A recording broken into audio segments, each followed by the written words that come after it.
Umalinggaw sa gate ng paliparan ang mahinang ugong ng mga pasaherong sumasakay. Nagsisiksikan ng mga tao, nagpapakita ng mga tiket. May bitbit na mga carry-on bag, ang mga mata ay nakatuon sa pangako ng isang komportableng paglipad. Kabilang sa karamihan ay isang lalaki na sa karamihan ay kamukha ng ibang manlalakbay. Nakasuot siya ng simpleng polo shirt, kupas na maong, at baseball cap na nakatakip sa kanyang mukha. Magaan ang kanyang mga hakbang, halos nag-aalangan. Na parang wala siyang gustong makaakit ng atensyon sa kanyang sarili. Ang lalaking iyon ay si Manny Pacquiao, ang alamat ng boxing, ang world champion, ang senador ng Pilipinas. Ngunit sa sandaling ito, walang kumikislap na kamera, walang naghihiyawan. Nakaramihan, walang maingay na arena. Si Manny lang ang naroon, tahimik na hawak ang kanyang boarding pass, at nakapila tulad ng iba. Habang papalapit siya sa gate, sinulyapan ng flight attendant ang kanyang tiket, at pagkatapos ay sa kanya. Isang maikling ngisi ang sumilay sa kanyang mga labi. Sir, matalas niyang sabi, ang tiket na ito ay nakalagay na first class. Sigurado ka bang sayo ito? Hindi komportable ang mga pasahero sa likuran niya, ramdam ang lambot sa kanyang tono. Tumango lang si Manny, kalmado ang kanyang mukha, mabait ang mga mata. Opo, ginang, malumanay niyang sagot. Pero hindi kumbinsido ang attendant. Inihilig niya ang kanyang ulo, pinagmasdan siya mula ulo hanggang paa. May pamantayan ng first class. Sa tingin ko ay may pagkakamali. Tumabi po kayo. Aayusin namin ito. Sapat ang lakas ng kanyang boses para marinig ng iba pang malapit. May ilang negosyanteng naka-tailored suit na sumulyap, natuwa. Bumulong ang isa. Hindi siya mukhang first class material. Tumawa naman ang isa. Siguro pinalad siyang makakuha ng upgrade. Hindi tumutol si Manny. Hindi niya ibinahagi ang kanyang pangalan o humingi ng pagkilala.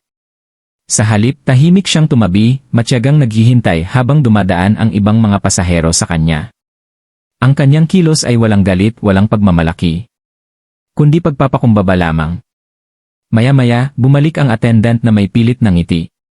Pasensya na po, Ginoo, pero mas bagay sa inyo ang economy. Sumunod ka sa akin. Walang pag-aalinlangan, tumango si Manny at naglakad patungo sa likuran ng eroplano. Nang makahanap siya ng upuan sa economy, ilang pasahero ang nagtaas ng kanilang mga lid, nagtataka kung bakit may isang lalaking may first class ticket na nakaupo sa bus. Mabilis na kumalat ang mga bulungan. Mali ba ang binili niyang tiket? Siguro hindi niya kayang bumili ng first class. Mukha naman siyang ordinaryong tao. Tahimik na umupo si Manny, pinagsalikop ang mga kamay sa kanyang kandungan, ang mga mata ay nag-isip ngunit kalmado. Mukhang hindi siya nasaktan. Sa halip parang inaasahan niya ang isang bagay na maaaring mangyari. Samantala, ang parehong flight attendant ay bumalik sa first class, tumatawa ng mahina habang kinakausap niya ang kanyang kasamahan. Maniniwala ka ba sa lalaking iyon na sinusubukang umupo rito? Ang first class ay para sa mga taong nabibilang, hindi para sa tumigil siya bago tapusin ang pangungusap, ngunit malinaw ang kanyang kahulugan. Ang mga pasahero sa paligid niya ay ngumiti ng alanganin, ang ilan ay tumango bilang pagsang-ayon, ang iba ay nakasimangot, ramdam ang malupit na pagmamataas sa kanyang mga salita. Ngunit sa kabila ng lahat ng ito, nanatiling kalmado si Manny, isang tahimik na presensya sa gitna ng mga daldalan. Tumingin siya sa maliit na bintana. Sa tabi niya, ang mga ulap ay lumulutang sa malayo. Walang nakakaalam, sa loob lamang ng 30 minuto, ang lalaking itinuturing nilang ordinaryong tao ay mag-iwan sa buong flight na gulat, at ang mga tripulante ay haharap sa mga kahihinatnan na hindi nila inaasahan. Ang kabin ng eroplano ay umayos sa karaniwang ritmo nito. Ang mga overhead bin ay nag-click sarado, ang mga seatbelt ay nagkabit, ang mga attendant ay mabilis na gumagalaw sa mga aisle na may ensayo ng kahusayan. Ngunit sa ilalim ng ibabaw, isang tahimik na bagyo ang nabubuo. Sa harap ng eroplano, ang flight attendant na nagkait kay Manny ng kanyang first class seat ay sumandal sa isang kasamahan, ang kanyang boses ay mababa, ngunit sapat na matalas upang maiparating sa mga malapit. Maniniwala ka ba sa lakas ng loob ng ilang tao? Iniisip na maaari silang umupo kahit saan nila gusto. Inikot niya ang kanyang mga mata. na malinaw na ipinagmamalaki ang kanyang desisyon. Marahang tumawa ang kanyang kasamahan. Well, kahit papaano ay inilagay mo siya sa kanyang lugar.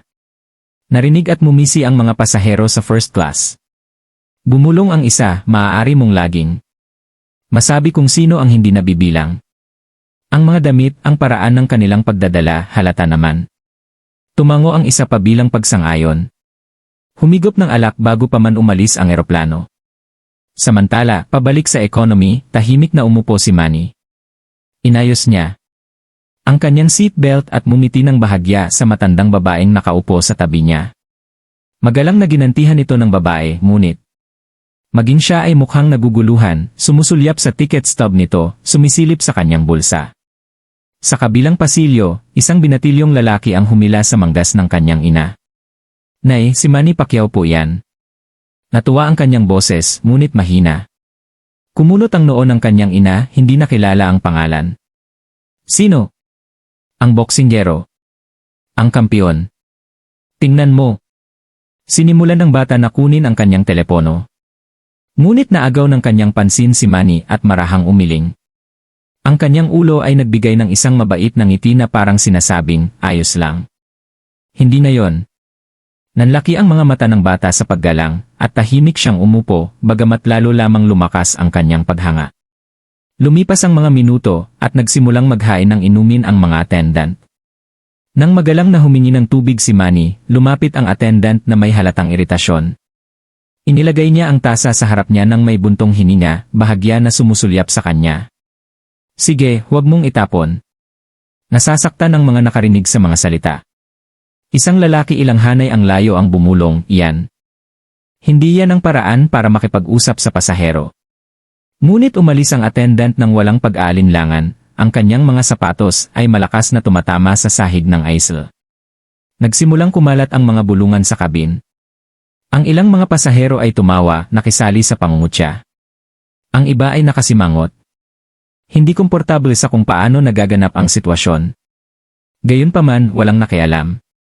Sa kabila ng lahat, nanatiling kalmado si Manny. Hawak niya ang plastik na tasa, ang kanyang titig ay matatag, ang kanyang tindig ay relax. Walang bakas ng galit sa kanyang mga mata, tanging isang tahimik na lakas na tila lumalaki sa bawat insulto. Para sa mga tumingin ng malapitan, halos nakakabahala ito. Ang paraan ng pagtanggap niya sa kahihiyan ng walang reklamo, ang paraan ng pagpili niya ng katahimikan kaysa sa komprontasyon. Para bang may alam siyang hindi alam ng iba. Para bang naghihintay siya. Ang flight attendant. Napalakas ang loob dahil sa kawalan ng pagtutol, ay nagpatuloy sa kanyang mga bulong. Alam kong hindi siya nabibilang. May mga taong gusto siya. Iniisip nila na ang pera o swerte ay makakabili sa kanila ng klase. Ngunit ipinapakita, hindi ba? Kung sino ang tunay na first class at sino ang hindi. Tumango ang kasamahan niya, pareho silang humahagalpak ng tawa. Ngunit habang nagtatawanan sila, isang negosyanteng nakasuot ng maayos na navy suit na nakaupo isang hilera lang ang layo kay Manny ay hindi maiwasang lumingon. Pinagmasdan niya ang lalaking madaling pinaalis, napansin ang kalmado nitong mga mata, ang tahimik na dignidad sa kilos nito. May kakaiba sa kanya. Lumapit papalapit sa katabi niya, bumulong ang negosyante, sa palagay ko ay hindi ang lalaking iyon ang iniisip nila. At sa sandaling iyon, tumindi ang tensyon sa paligid. Naramdaman ito ng mga manunood ng mga pasahero. At ng mga manunood ng mismong kwentong ito. May magbabago. Hindi ordinaryong pasahero si Manny Pacquiao. At sa lalong madaling panahon, malalaman ng lahat ng NASA flight na yon kung sino talaga siya. Kumislap ang karatula ng seatbelt. At ang eroplano ay umayos sa maayos na ritmo ng paglipad. Naupo ang mga pasahero na may mga libro, headphone, at paminsan-minsang magalang na daldalan. Sa economy, sumandal si Manny Pacquiao sa kanyang upuan, ang mga kamay ay marahang nakatiklop sa kanyang kandungan na parang nagpapasalamat lamang siya na nasa biyahe na. Ang negosyanteng nakaupo, isang hilera sa unahan niya, ay patuloy na sumusulyap, ang kuryosidad ay nakaukit sa kanyang mukha. Sa wakas, lumingon siya, nagbigay ng isang magalang na ngiti. Mukhang kalmado ka na iniisip kung ano ang nangyari sa gate. Gumanti ng mainit na ngiti si Manny. Hindi mo kailangang magalit. Mas madali ang buhay kapag may kapayapaan sa iyong puso. Tinaasan ng lalaki ang isang kilay. Ang kanyang tinig ay humina at naging bulong. Ngunit pinahiya ka niya. Karamihan sa mga tao ay gagawa ng eksena. Bakit hindi mo ginawa? Bahagyang nagkibit balikat si Manny. Mas mahalaga ang respeto kaysa sa pagmamalaki. Kung magwawala ako, mawawala ang pareho. Ngunit kung mananatili akong kalmado, baka may maituro ako ng hindi masyadong nagsasalita. Pinagmasdan siya ng negosyante ng ilang sandali, lumalalim ang kanyang hinala. Mayroong pamilyar sa boses na yon, ang kahinahunan na yon. Noon lamang, isang maliit na boses ang narinig mula sa kabilang pasilyo. Ito na naman ang binatilyo na hindi napigilan. Ginoo, ikaw ba si Manny Pacquiao? Ang kanyang mga mata ay nagmingming sa pananabik, ang kanyang telepono ay kalahating nakatago sa kanyang mga kamay. Ilang pasahero ang natuwa sa pangalan.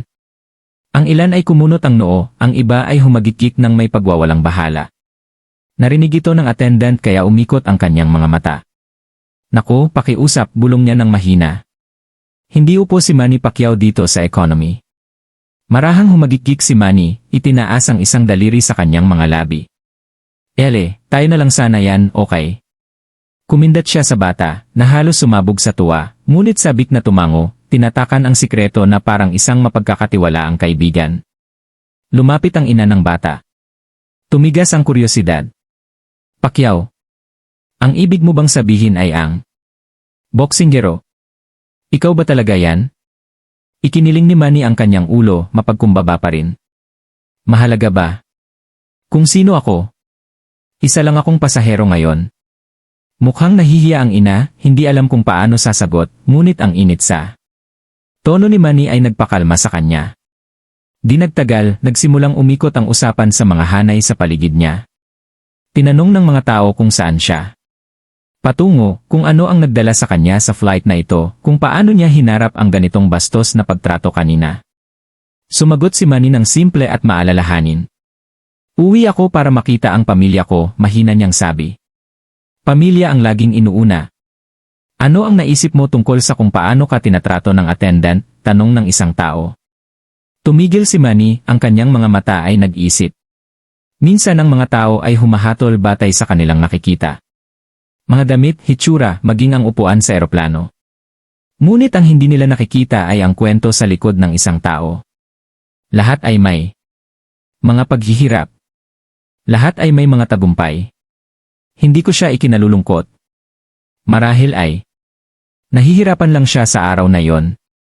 Ang negosyanteng unang nakausap ni Manny ay lumapit pa, ngayon ay sigurado na siyang nakilala niya ang lalaki sa harap niya. Nagsasalita ka na parang isang taong dumaan sa hirap. Ano ang sasabihin mo sa isang taong pakiramdam ay hindi pinapansin?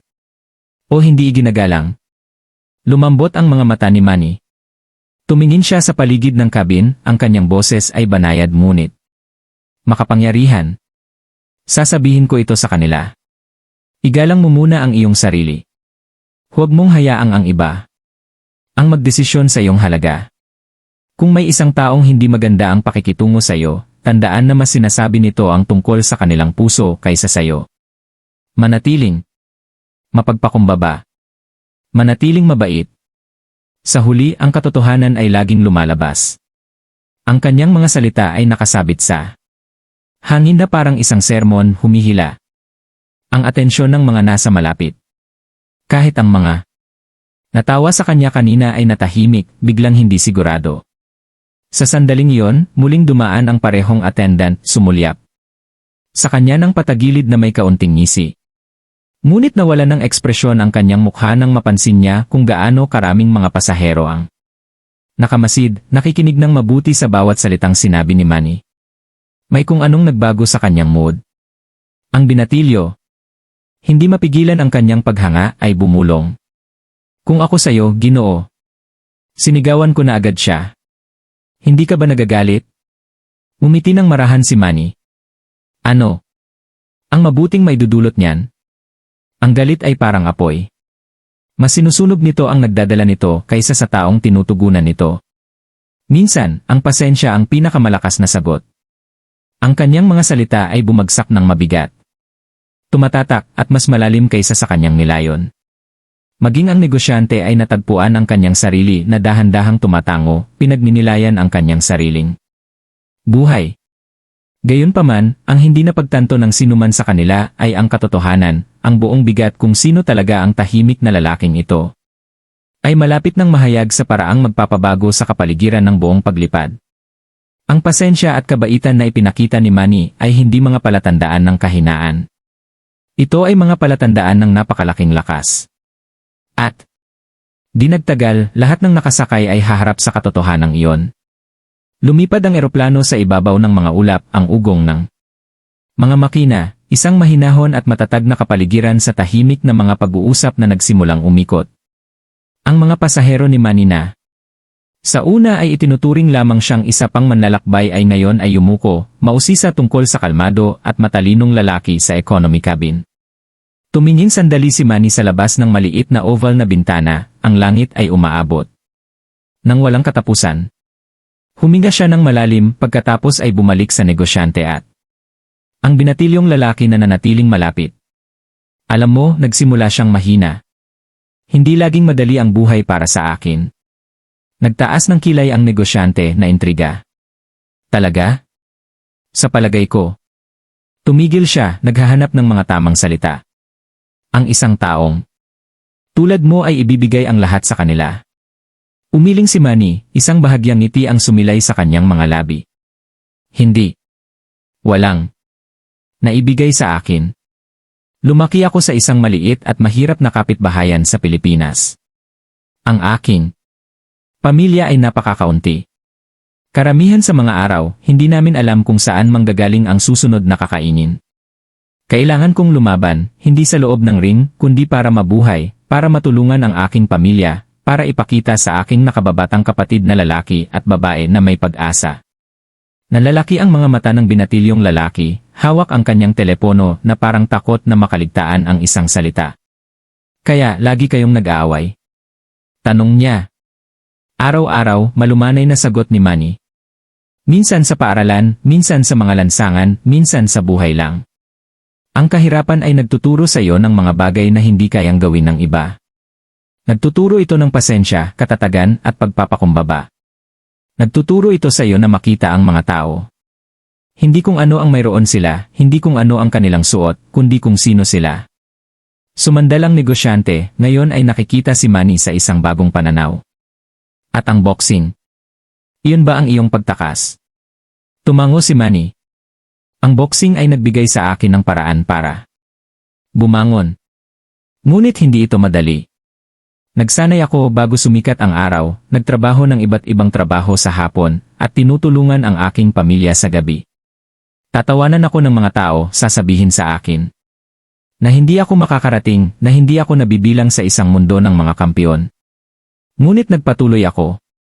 Naniniwala ako na ang pagsusumikap, kabaitan at paggalang ay maaaring maghatid sa akin ng higit pa kaysa sa galit o kayabangan.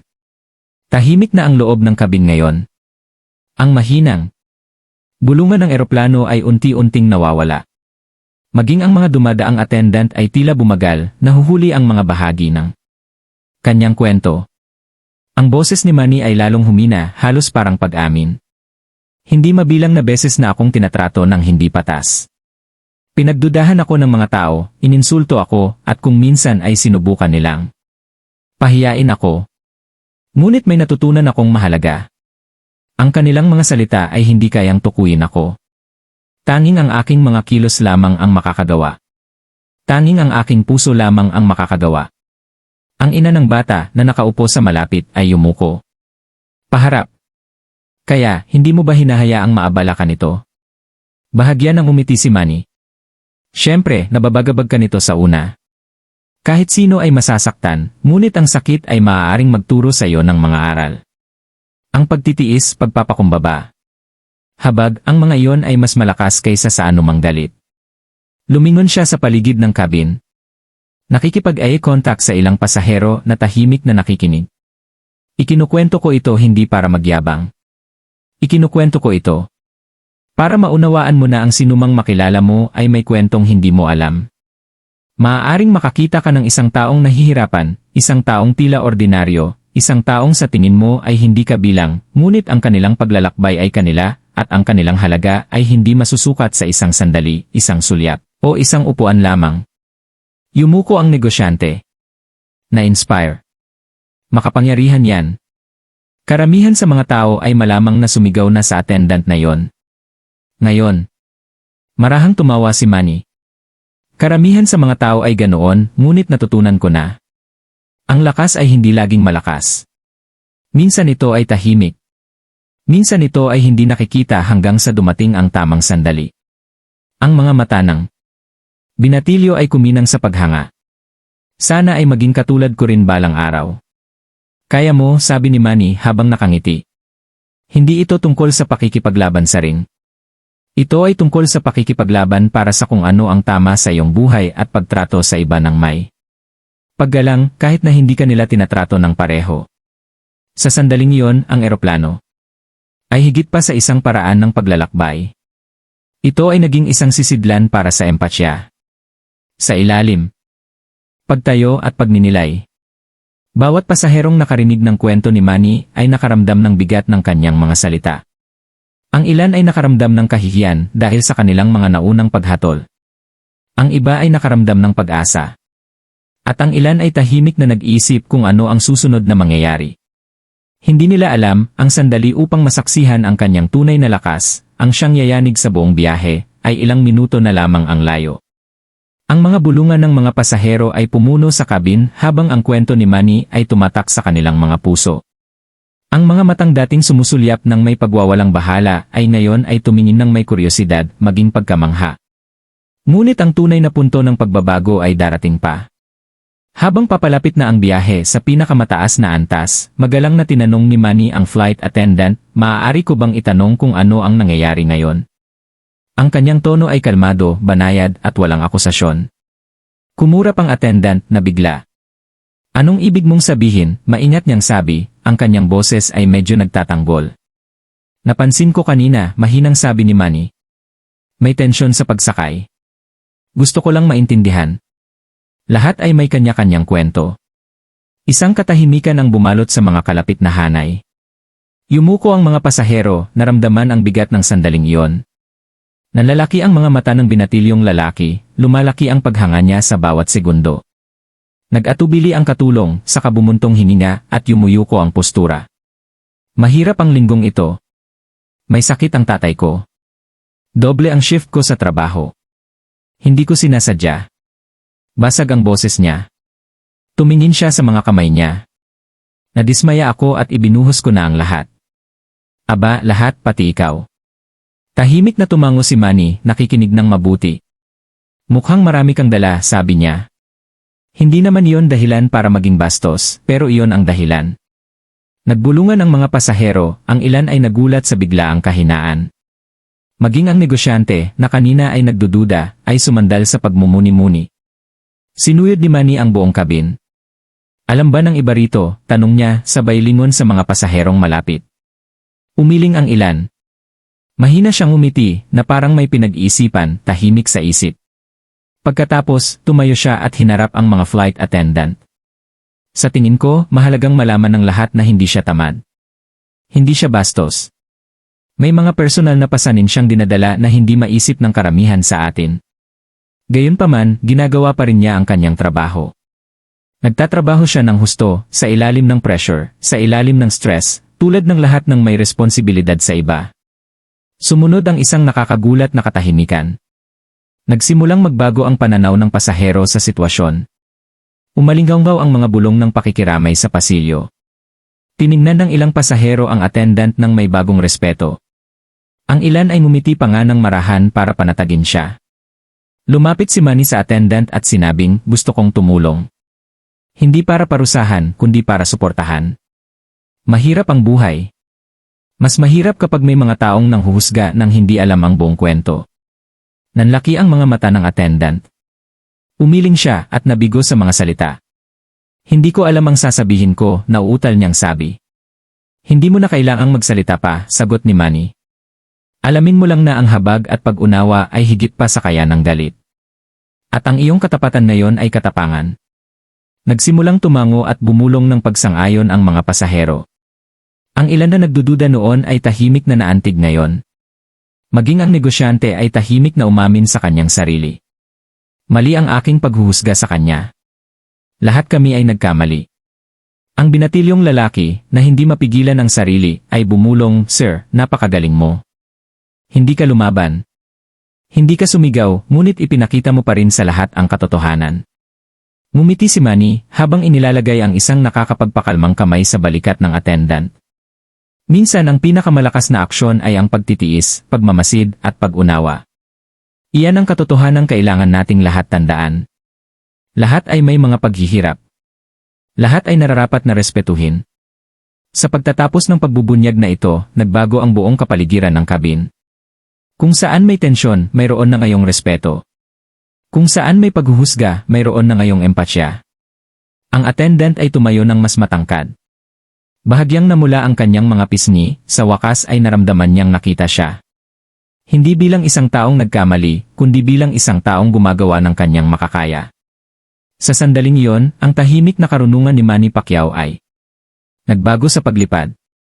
Hindi niya kailangang sumigaw, magbanta, o humingi. Isiniwalat niya ang katotohanan. Ang kabaitan, pagtitiis, at pag-unawa ay maaaring magbukas ng mga mata ng mas malawak kaysa sa galit. Hindi malilimutan ng mga pasahero ang paglipad na ito. Hindi dahil sa isang away o komprontasyon, kundi dahil sa isang tahimik at mapagkumbabang lalaki na nagpaalala sa lahat ng kapangyarihan ng pagkakita. Sa tao sa likod ng aksyon. Nanatiling tahimik ang kabin, ngunit ang kapaligiran ay lubhang nagbago, kung saan dating nanatili ang tensyon at paghatol.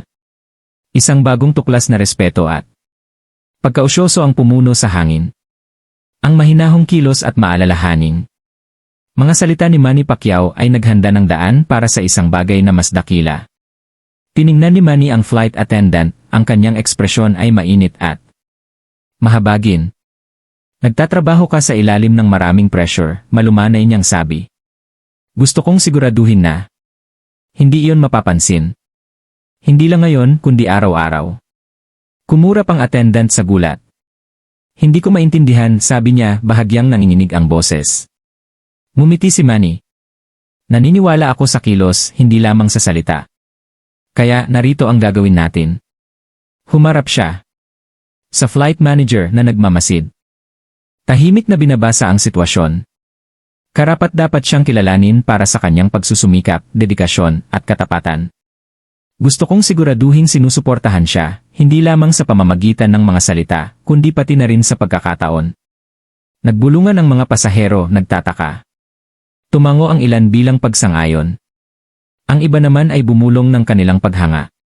Maging ang nagdududang negosyante ay nakayuko, halatang humangasa. Kapakumbabaan at mapagpasyang kabaitan ni Manny. Direktang kinausap ni Manny ang flight attendant. "Higit pa sa trabaho mo ang ginagawa mo.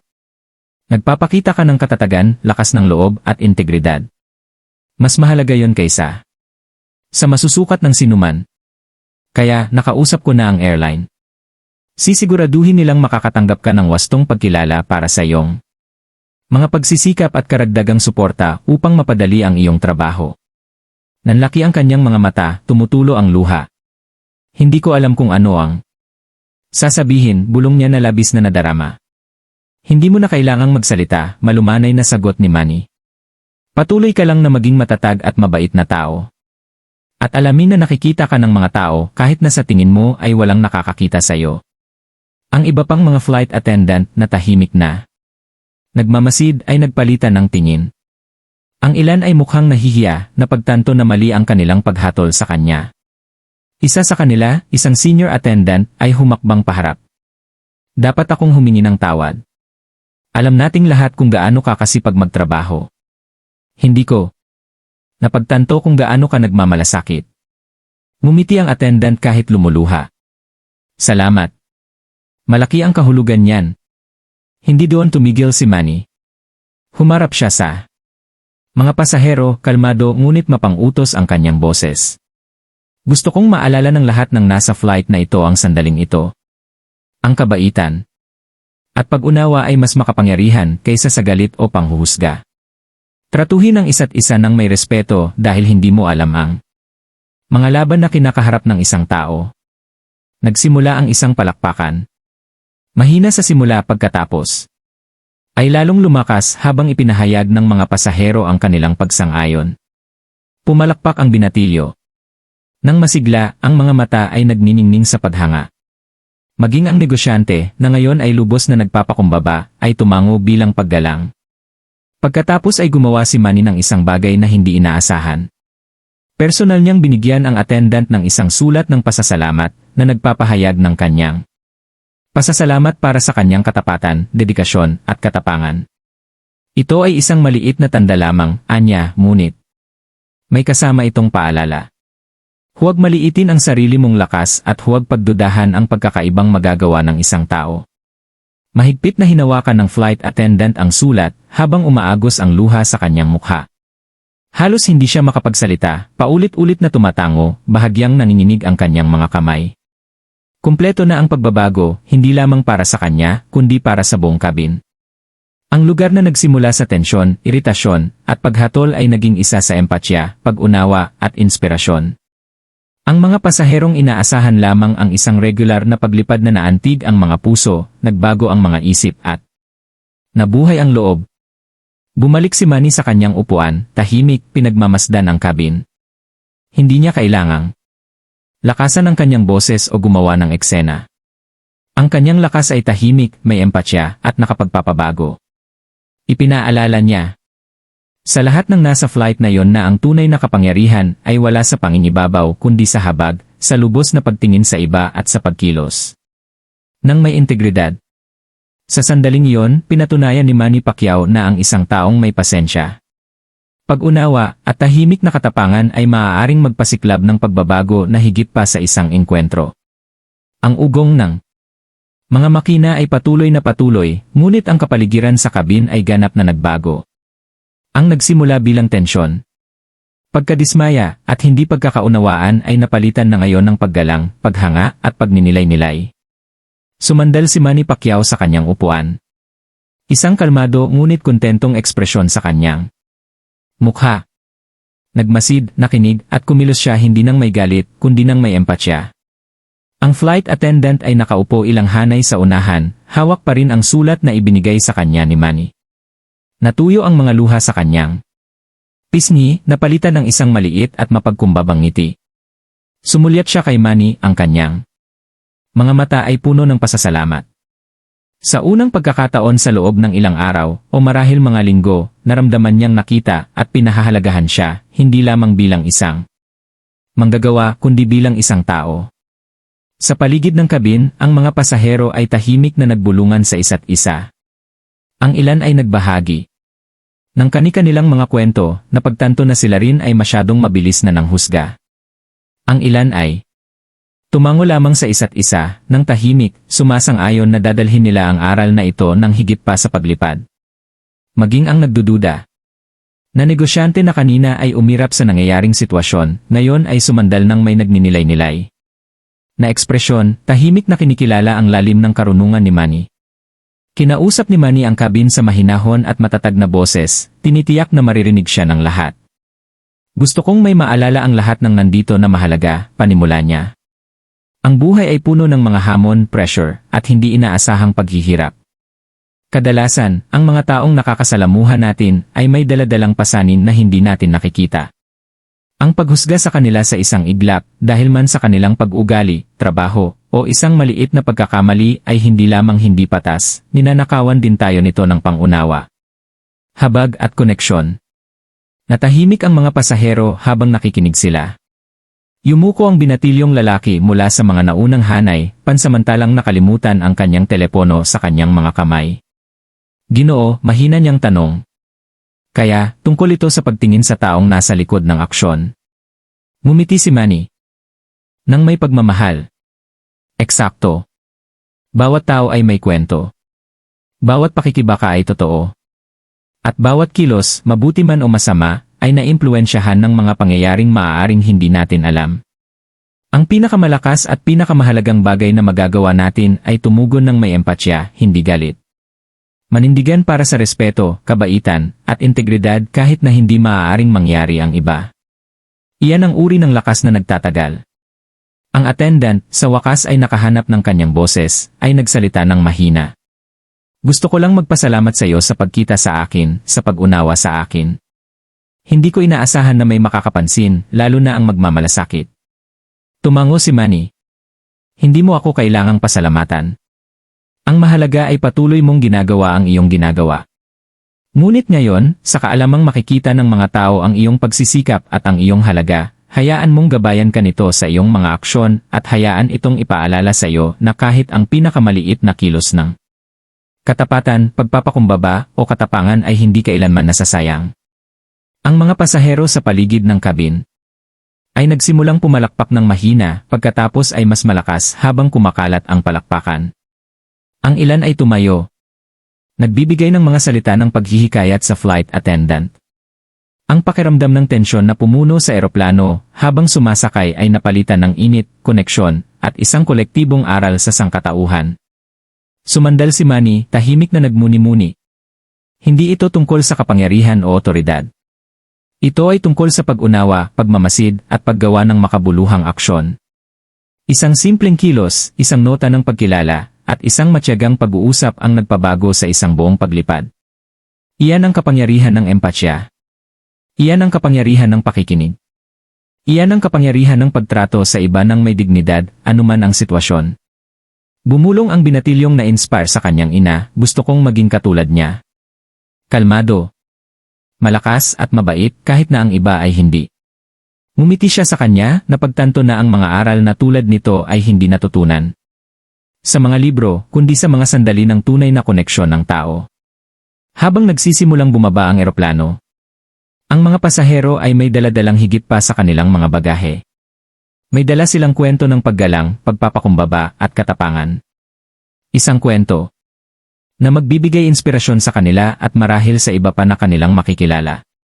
Ipinakita sa kanila ni Manny Pacquiao na ang tunay na lakas ay nasusukat hindi sa kung gaano kalakas ang iyong pakikipaglaban, kundi sa kung gaano kalalim ang iyong pagmamalasakit. Bago bumaba ng eroplano, sumulyap muna si Manny sa cabin. Kumaway ang flight attendant, umiti ang pasahero, at maging ang negosyanteng nagdududa noong una ay tumango bilang paggalang. Bumulong si Manny sa sarili, hindi ito tungkol sa pagkapanalo sa laban na nasa harap mo. Ito ay tungkol sa paninindigan para sa tama sa bawat oras. Lumapag ang eroplano at habang bumababa ang mga pasahero, dala nila ang higit pa sa mga alaala ng isang paglipad. May dala silang aral sa sangkatauhan. Hindi lang basta lumipad si Manny mula sa isang lungsod papunta sa isa pa. Lumipad siya sa puso ng lahat ng nakasakay, nag-iwan ng kwentong hindi nila malilimutan. Kung ang kwentong ito ay nakaantig sa iyong puso, tandaan, ang respeto, pagpapakumbaba at kabaitan ay maaaring magpabago sa mundo ng paisa-isa. I like, I share, at magkomento. Mahalaga rin ang iyong kwento. That day, everyone on the plane learned a powerful lesson: respect has no class, and humility can change everything. If this story moved you, don't forget to subscribe, and tell us in the comments, was the crew right or wrong?